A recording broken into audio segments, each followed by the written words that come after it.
Start. Para.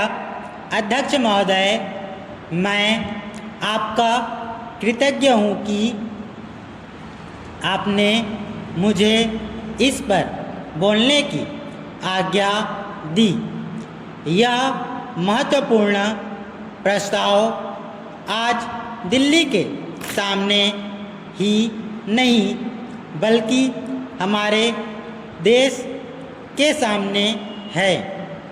पिछले 2-2.5 साल से बराबर हम इस पर विचार करते आ रहे हैं और यह सोच रहे हैं कि हमारे देश में जो असमानताएं हैं उनको किस प्रकार से दूर किया जाए। हमारे देश में करोड़ों जनता ऐसे हैं जिनको आराम से खाना नहीं मिलता, कपड़ा नहीं मिलता और जिनके पास रहने के लिए मकान नहीं है और जीवन की जो बुनियादी आवश्यकताएं हैं जो सबको मिलनी ही चाहिए वह उन्हें नहीं मिलती है।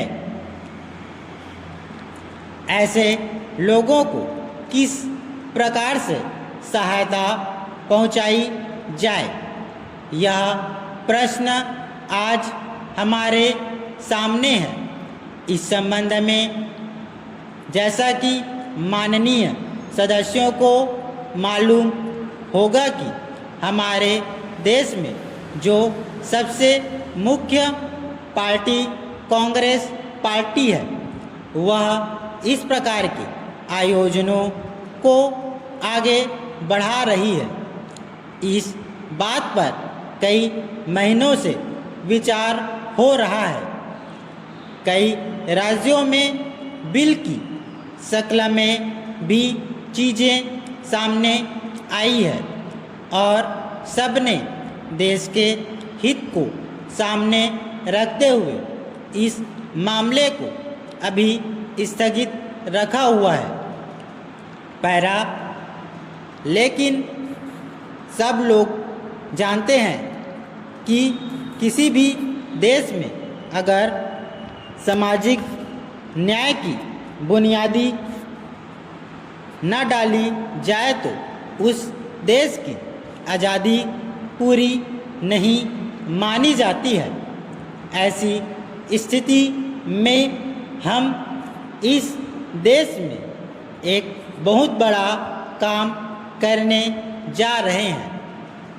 हमारे देश में असमानता कम हो, जनता के अंदर संतोष बढ़े, उसकी गरीबी, बेकारी और बेरोजगारी दूर हो और ये चीज़ें जो हमारे सामने डरावनी शक्ल में मौजूद है उनको किस प्रकार से मिटाया जाए, यह सवाल आज हमारे देश के सामने सबसे बड़ा सवाल है।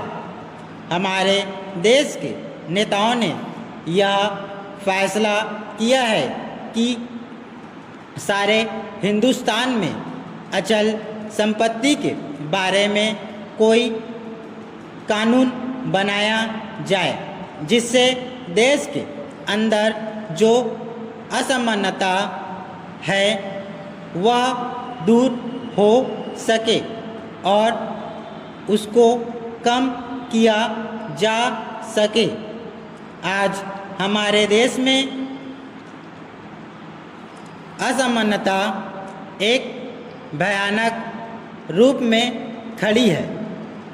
हालांकि हमारे देश के अंदर आय भी कुछ बढ़ी है लेकिन इसके बावजूद हमारे देश में वह संतोष नहीं है, वह बुनियादी चीज़ें नहीं हैं जिसके बल पर हम इस देश में असमानता कम से कम कर सके। यही कारण है कि यह प्रस्ताव आज यहाँ पर लाया गया है। स्टॉप।